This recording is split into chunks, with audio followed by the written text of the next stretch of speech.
Salut André. Salut, petite Jenny. Ça fait longtemps qu'on s'est vu. Ouais. Littéralement quelques minutes. Donc,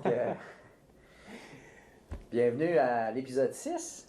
Bienvenue. Déjà l'épisode 6? Hey, ça avance. Ah ben oui, c'est le fun. Ouais, mais mec, on a fini la partie bicep, puis il y a encore plein de choses à expliquer au niveau DevOps et compagnie.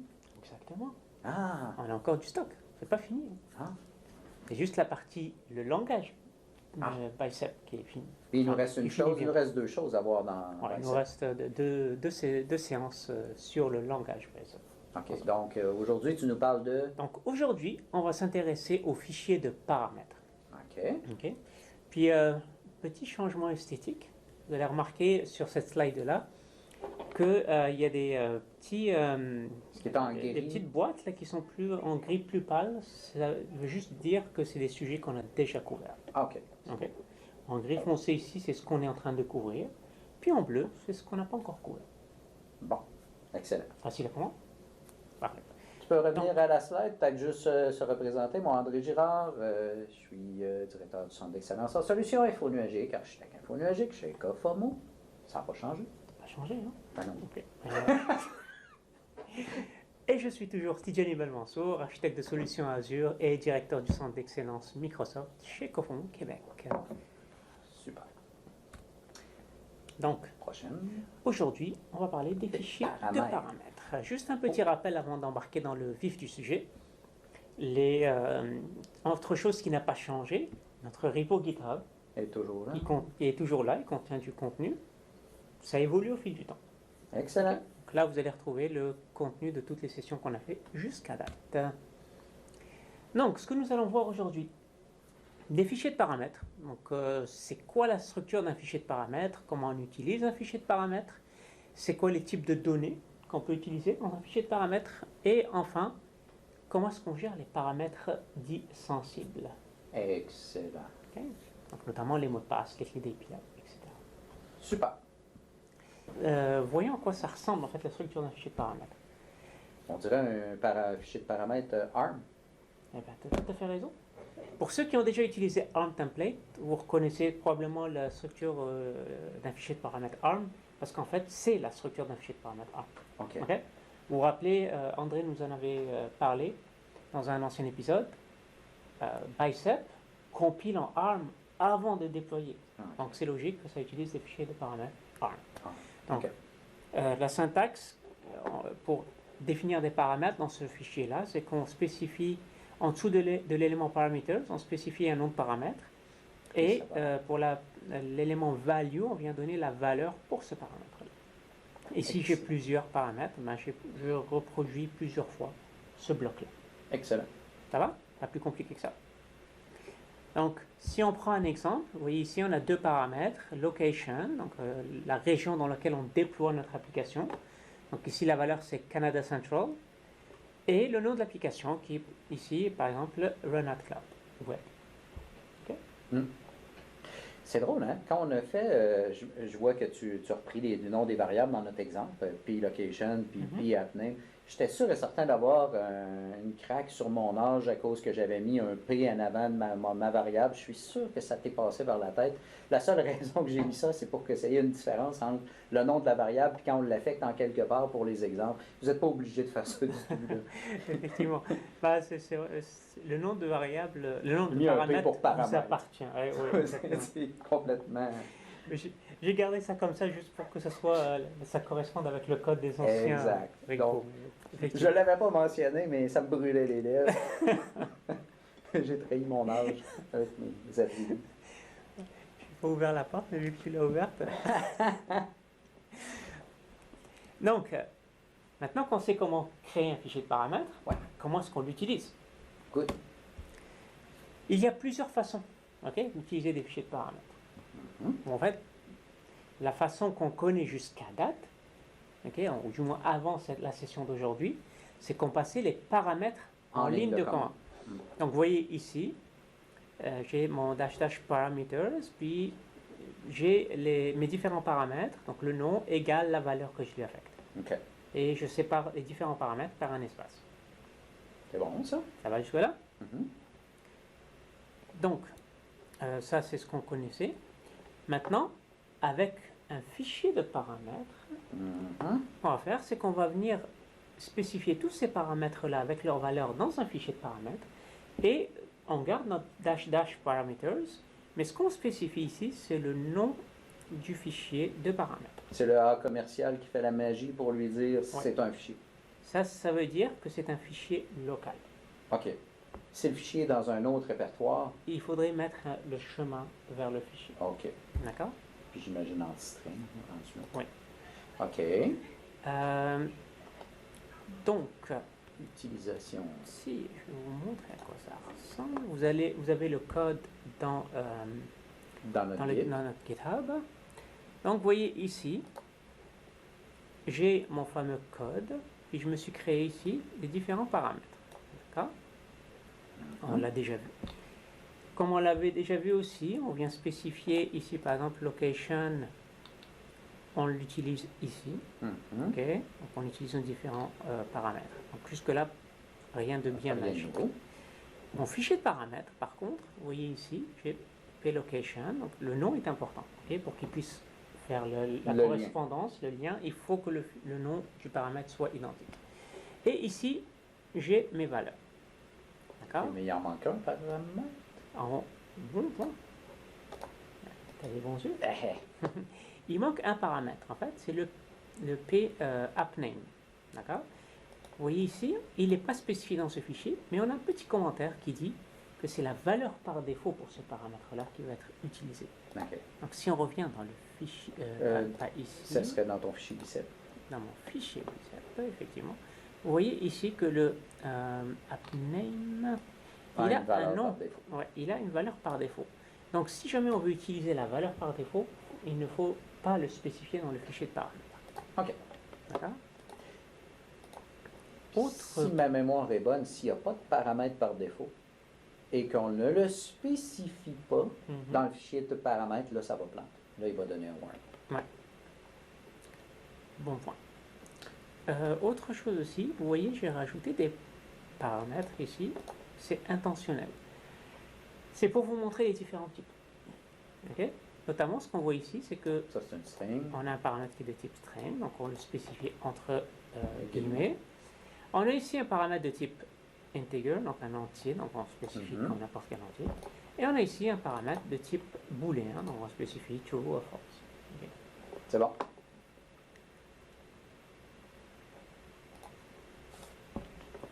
Donc, une autre façon d'utiliser, enfin, bon point. Avant de vous montrer d'autres façons, je voulais prendre le temps. Non, pas celui-ci.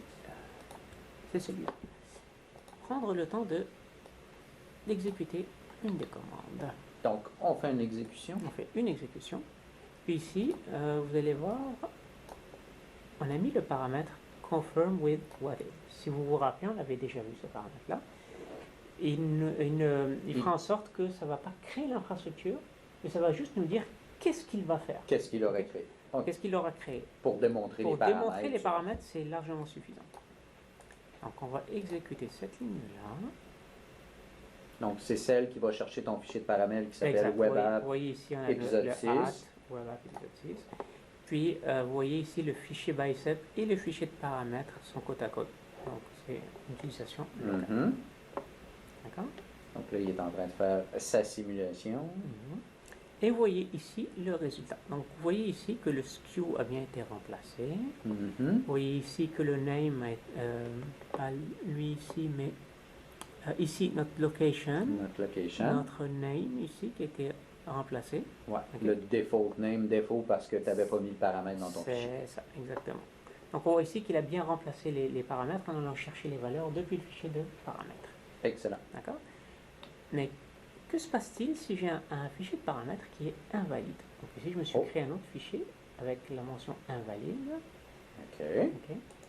Puis avant de l'exécuter, je vais vous montrer qu'est-ce qui est invalide. Donc le fichier se trouve ici.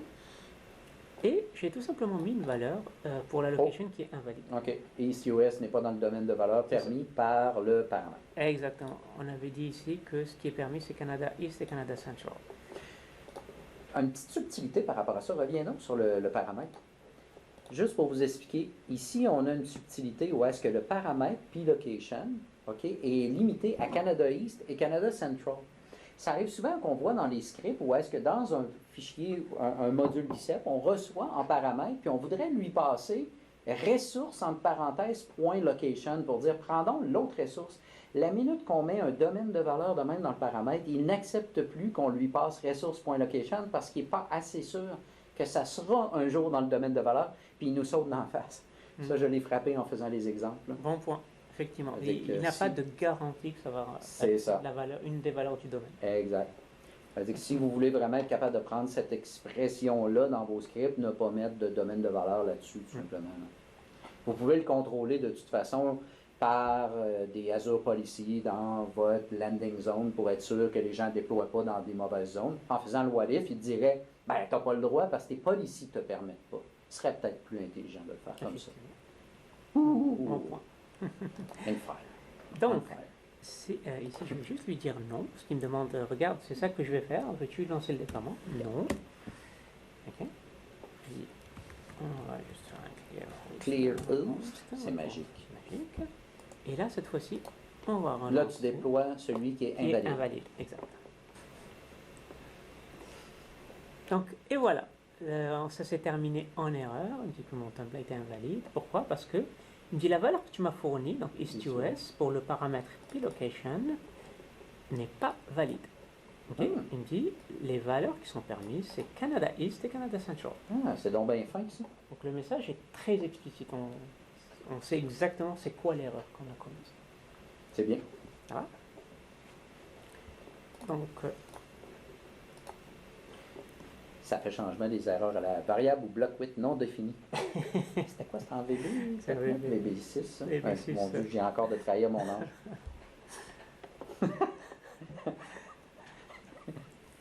Donc, maintenant, fichier de paramètres, qu'est-ce qu'on voit là-dessus? On est capable aussi de fournir des paramètres depuis plusieurs sources. OK. Ça veut dire quoi? Ça veut dire qu'il faut dire, ben, moi, j'ai certains paramètres que je vais fournir en ligne de commande et d'autres que je vais fournir... Ah, on peut mixer. On peut mixer. Ah, ça, je savais pas. Via un fichier de paramètres. OK? Ça veut dire qu'ici, tu passes le p-location Canada East, puis tu passes aussi un fichier de paramètres. Oui. Puis ici, j'ai deux exemples. Puis c'est voulu d'avoir deux exemples. OK. Vous voyez ici, comment est-ce que je fais ça d'abord, premièrement?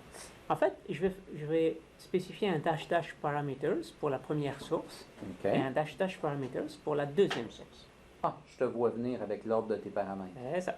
Donc, du coup, ici, je spécifie en premier mon fichier de paramètres, mon fichier local, et en deuxième lieu, un paramètre plutôt inline. Okay? Donc, il est en ligne de commande ici. Donc, si je reviens ici, on va faire un clear host, et je vais exécuter cette ligne. Ce serait pas mieux de nous montrer ce qu'il y a dans ton fichier de paramètres? Ben, c'est le même fichier de paramètres, c'est exactement le même. Ouais, mais je vais vous le montrer. Qu'est-ce qu'on avait mis dans p-location comme je valeur? vais vous le montrer. Donc, vous voyez ici, juste pour vous montrer que je ne vous arnaque pas, qu'il n'y a pas de magie là-dedans. C'est la même ligne que vous avez. Donc, le fichier de paramètres en premier, puis le inline parameter en deuxième. Donc, dans le fichier de paramètres, j'avais mis Canada Central. Donc, Canada Central, mais là, par après, tu viens mettre... Par après, je viens lui dire, ma location, c'est Canada East. Donc, à votre avis... Si j'aurais à bêter un vieux 2, il y a encore de très mon âge, je dirais qu'on va avoir Canada East. Ça veut dire que le dernier élément que tu vas mettre dans ta ligne serait la vérité? C'est une excellente question. On va voir. Roulement de tambour. Roulement de tambour. Donc, il a mis ici Canada East. Canada East. OK. Donc ici, j'ai inversé l'ordre. Donc j'ai mis le paramètre inline en premier, puis le fichier de paramètres après. En deuxième. Si je clique correctement. Yes! Là, je vais dire non, je ne veux pas que tu déploies. Clear host. Charles, t'as pas écouté ce que je t'ai dit? J'ai dit yes!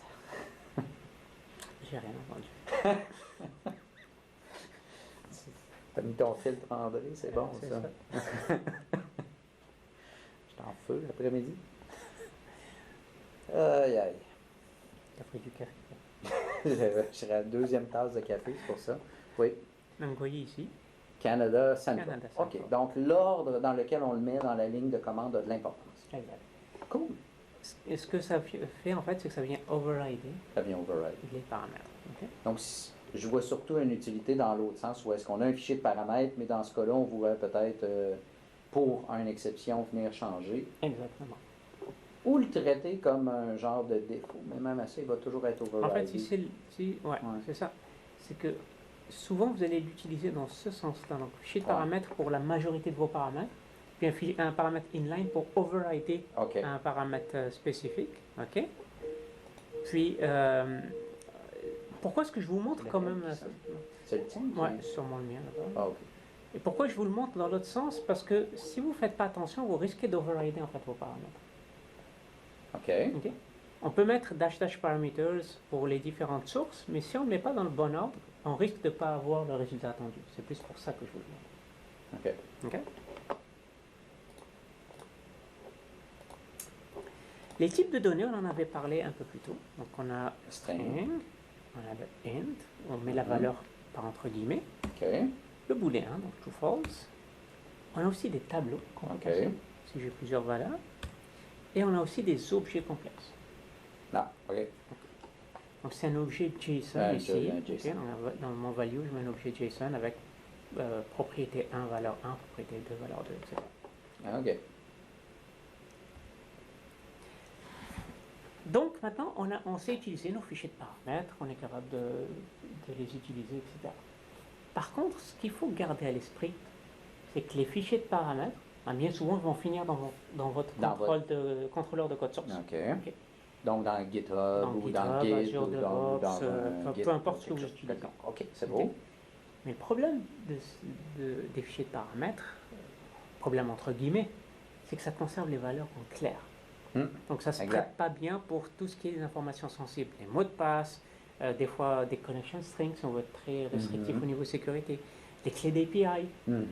Donc pour ce genre d'informations-là, comment est-ce qu'on fait pour restreindre l'accès à ces valeurs-là? Ben, la solution à privilégier, c'est d'utiliser une voûte de clé. Donc, si on est sur Azure, ça va être une key vault. Azure Key Vault. Et une Azure Key Vault, et de mettre ces informations dans la key vault.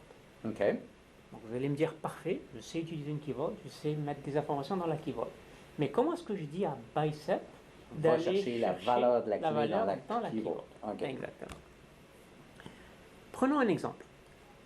L'exemple le plus facile à imaginer, à comprendre, Une c'est BD. je crée un serveur SQL, puis je mets un mot de passe pour mon serveur SQL. Ok? Ouais. Donc ici déjà, mon bicep, je vais venir lui dire que ce paramètre-là est secure. Ok? C'est OK. une valeur sécurisée. D'accord? OK.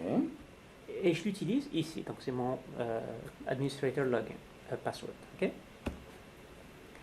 Maintenant, ce que je vais lui dire, c'est que je vais utiliser cette key vault là. Ok? Oh, il y a quelque chose ici dans ta ligne que j'aimerais qu'on explique. Bon point. Parce que c'est quelque chose qu'on n'a pas vu On encore. n'a pas encore vu. Ah, mais c'est bon ça. Parce Je vais qu'on lui voit dire- le mot clé existing. Exact. Je vais lui dire utilise tel key vault pour aller chercher la clé. Ok. D'accord? Parce que tu as besoin du nom symbolique pour pointer sur la key vault plus bas dans ton code. Exactement. C'est ce que vous voyez ici. Donc j'ai mon nom symbolique. Mais tu ne veux pas créer une key vault. Tu as tout compris. Donc, quand vous voulez référencer un élément, mais vous savez qu'il est déjà existant, il faut mettre le mot existing dans le tag ressource qui dit juste à Bicep, ben, voici ça, je veux juste un pointeur sur un élément qui existe déjà. Je sais que cet élément existe. Donc si l'élément, donc la key vault en l'occurrence, n'existe pas pour une raison quelconque, vous allez avoir une erreur d'exécution. Ouais. Tandis que si vous ne mettez pas existing, ce que vous dites à Bicep, c'est que si c'est la même ressource qu'elle existe déjà, ben, elle ne fait rien, ne la fait crée rien. pas. C'est ça. Et si elle n'existe pas, ben, je veux que tu la crées. Et il va se fier sur le nom de la key vault Exactement, tout à fait. pour savoir si elle existe ou non. Exact. Donc là, pour savoir où aller chercher mon information, il faut que je lui dise quelle key vault. Et étant donné que je ne veux pas la créer, je sais qu'elle existe, donc je lui mets le mot existing. Existing, D'accord? c'est bien. Puis si vous voyez, la fonction resource group, je lui passe autant le subscription ID que le nom du resource group. D'accord? Tu nous avais montré la dernière fois comment passer le nom du resource group, mais il y a une surcharge de cette fonction-là qui prend aussi un subscription ID. Pourquoi? Parce que des fois, on va avoir une souscription dédiée justement pour ces informations-là. Souvent dans les landing zones, on a une zone, même un management group de gestion avec une souscription qui va être gérée par souvent l'équipe SecOps, l'équipe de sécurité, pour pouvoir isoler ces éléments-là. Exactement. Et donc, pour accéder à cette key vault-là, il faut spécifier, en plus de son groupe de ressources, il faut aussi spécifier sa subscription, son abonnement. Puis, on parle de key vault, c'est un petit peu, ça déborde le sujet Bicep, mais il ne faut pas penser qu'on a une seule key vault dans un compte Azure. On pourrait avoir une key vault pour les éléments de sécurité générale, il pourrait en avoir pour garder des clés, il pourrait en avoir un qui est juste où est-ce que comme ici on parle de SQL Database, ben, ça pourrait être la key vault qui est gérée par les DBA SQL. C'est équivalent de votre KeyPass. C'est ça, exact. Donc, il ne faut pas penser que key vault, ça ne coûte pas plus cher d'en avoir une que d'en avoir 50. Hein, on paye quand on lit la clé. C'est ça. Puis c'est 0.0001 cent, à la fois de même. C'est très, très, très peu coûteux. Là. OK. Bon point. Donc là, j'ai fait le lien, je lui dis, va chercher cette information dans tel key vault. Vous voyez ici, on n'a plus le secret, le mot de passe n'est plus spécifié. Okay? Maintenant, il faut quand même que j'ai les droits d'aller lire cette key vault. Okay. D'accord? Donc, l'utilisateur qui va exécuter le script bicep, donc le déploiement plutôt, doit avoir les permissions, donc doit être capable de faire un list et un get sur la key vault. D'accord? Donc, si c'est vous qui le roulez depuis votre terminal, ben, c'est vous qui devez avoir ces permissions-là. Okay. Si vous le faites dans un contexte DevOps, dans un pipeline, ben, c'est le service principal qui roule votre pipeline qui devra avoir les droits. Excellent. Et comme tu l'as mentionné, c'est généralement l'équipe SecOps qui va donner ces droits-là. Ce n'est pas vous qui allez pouvoir donner ces droits-là. Excellent. Donc, ça fait le tour pour les fichiers de paramètres. Maintenant, on sait comment exploiter ces fichiers-là, autant pour des informations qu'on peut garder en clair, que pour des informations plus sensibles qu'on ne veut pas forcément conserver dans le gestionnaire de code source. Super. Donc, ce qui nous reste maintenant à voir, de toutes les choses qu'on voulait couvrir en Bicep, évidemment qu'on pourrait en couvrir beaucoup plus, mais je pense que vous avez pas mal l'essentiel, mais il vous manque encore une notion assez importante. C'est les structures de contrôle. Moi, j'ai appelé l'épisode « C'est un if hein? ». On dit « Ah, c'est facile, c'est un if hein? C'est juste un if à rajouter dans le code. » Bien, c'est un peu la même chose. On peut faire la même chose en Bicep. Mettre des conditions, on peut mettre des boucles. Donc, les structures de contrôle, c'est ce que je vais vous présenter dans le prochain épisode. Et par après, Jenny, qu'est-ce qu'il nous reste à voir? Si on va au-delà de Bicep, peut-être qu'on peut revenir sur la... On va revenir rapidement sur la slide. Et voilà.